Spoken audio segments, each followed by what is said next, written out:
It's Super Bowl Sunday afternoon. Just got done with church. Gonna go to the Super Bowl party. Actually, a couple of them here in a little bit.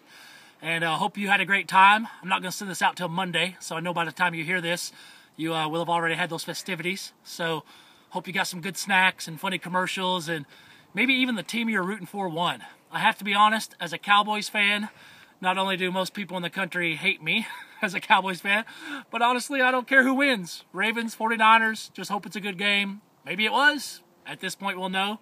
Anyway, we had worship this morning at Soul Thirst Church, and first thing I want to say to you is, I see a correlation, and I'm not trying to be silly here, I'm not trying to be cheesy, I'm just being very transparent.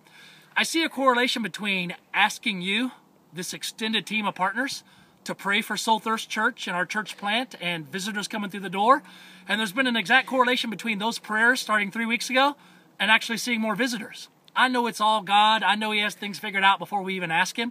But I do find it very intriguing, and I'm very thankful that as you, this group of partners from around the world, as you continue to pray about us at Soul Thirst having a chance to touch more lives, we've seen this increase in visitors the last 3 weeks.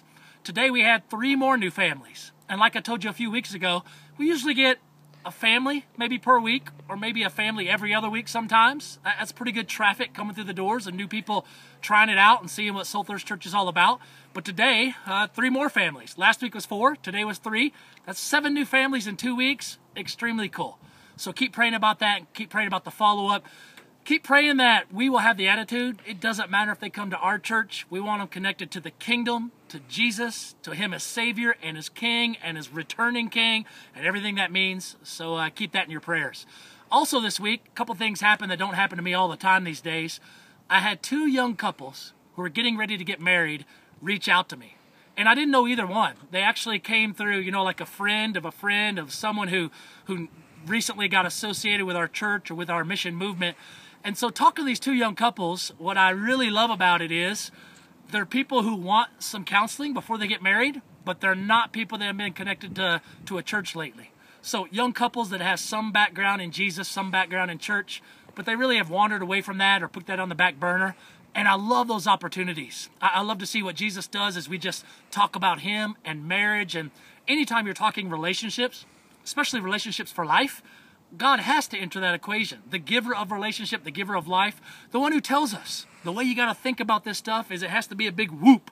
You know, your flesh will want to think one way about how you try to get things from your spouse or get things from your relationships, where Jesus will teach you, man, it's the other way. How can I build up? How can I give? How can I love?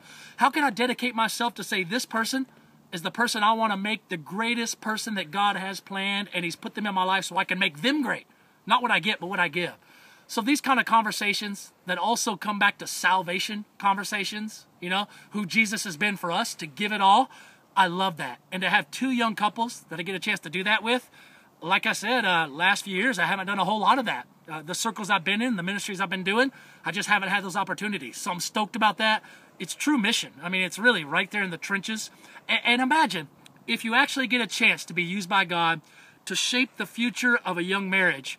You're not just shaping that marriage, you're shaping all the people they come in contact with, their workplaces over the years, all the kids they have, the grandkids that are had.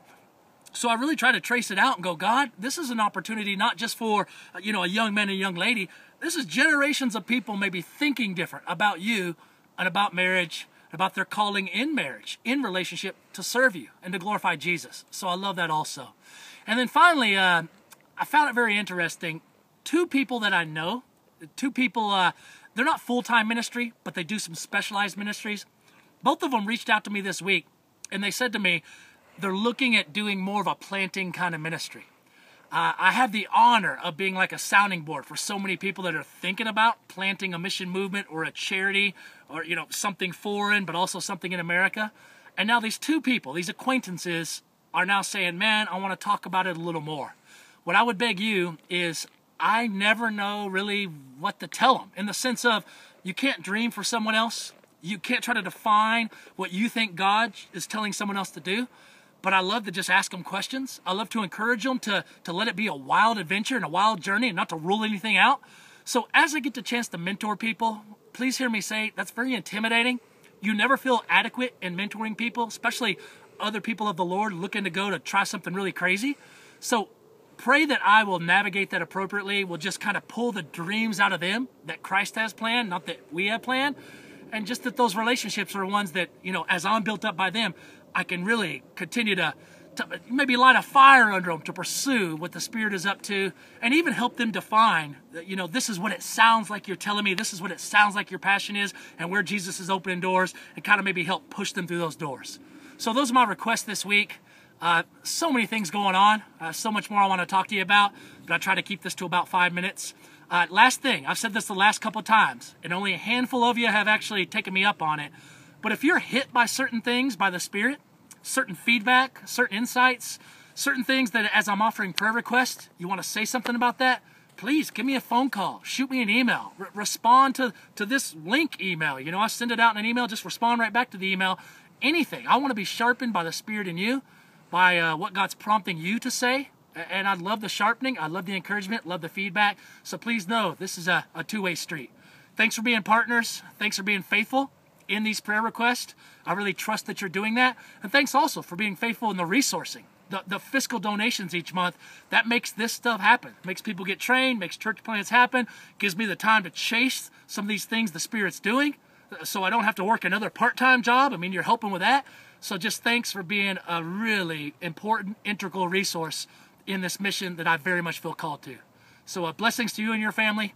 Thanks for prayers for me and my family. Things are going well with the family. Kids in school, Heather teaching. It's a great time of life. To see what Heather's been involved with in the neighborhood and in the school, well, that's a mission in and of itself, and she is just phenomenal. As you know, Heather, you know what I'm talking about. So just keep prayers going for all of us, for our family, and I'll certainly be praying for yours. Thanks a lot. Take care. Talk to you soon.